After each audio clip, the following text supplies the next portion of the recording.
उज्जैन नगर का राजा बहुत खतरनाक था। वह नई नवली लड़कियों से शादी करता था और कुछ दिन मजे लेकर उनको बिना वजह कारागार में डाल देता था। वह अब तक कई लड़कियों को कारागार में डाल चुका था। उज्जैन के लोग उसके खिलाफ बोलने से डरते थे, क्योंकि राजा वेश बदलकर नगर में घूमता था।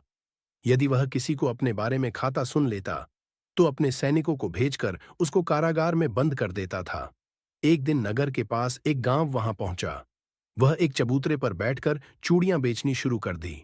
गांव में एक गरीब किसान की बेटी सुमित्रा भी रहती थी, जो अत्यंत सुंदर थी। सुमित्रा ने भी राजा से चूड़ियां खरीदी और पेनी सुमित्रा की सहेलियों ने मजाक करते हुए कहा कि सुमित्रा, तेरे हाथों में ये चूड़ियां कितनी सुंदर लग रही हैं। एक सहेली ने हंसते हुए कहा, तू खुद इतनी सुंदर है, तुझे देखकर तो राजा भी मोहित हो जाएगा और तुझे विवाह कर लेगा, फिर तुझे अपनी रानी बनाकर महल में रखेगा। इस पर सुमित्रा ने दृढ़ता से था, मैं उस दृष्ट राजा से कभी विवाह नहीं करूंगी।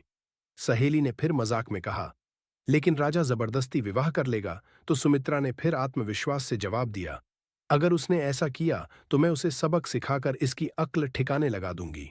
यह कहकर सुमित्रा अपनी सहेलियों के साथ हंसते बोलते हुए घर लौट गई। राजा ने सुमित्रा की सारी बातें सुन ली थीं और मन ही मन पूछने लगा, मैं इस लड़की से अवश्य विवाह करूंगा, फिर देखूंगा कि यह मुझे क्या सबक सिखाती है। इसके बाद इसे भी किसी बहाने कारागार में डाल दूंगा। अगले दिन राजा ने सैनिकों को सुमित्रा पकड़कर लाने का आदेश दिया। चंद्रावती के माता पिता को भी गांव से बुलाया गया। राजा ने सुमित्रा से विवाह किया। विवाह के बाद जब सुमित्रा अपने माता पिता के पैर छूने के लिए झुकी, मेरी चिंता मत करना, मुझे मेरे भाग्य पर छोड़ दो। यह सुनकर सुमित्रा के माता पिता रोते हुए गांव लौट गए। कुछ दिन ऐसे ही बीत गए। सुमित्रा रानी तो बन गई थी, लेकिन उसका दिल हर समय बेचैन रहता था।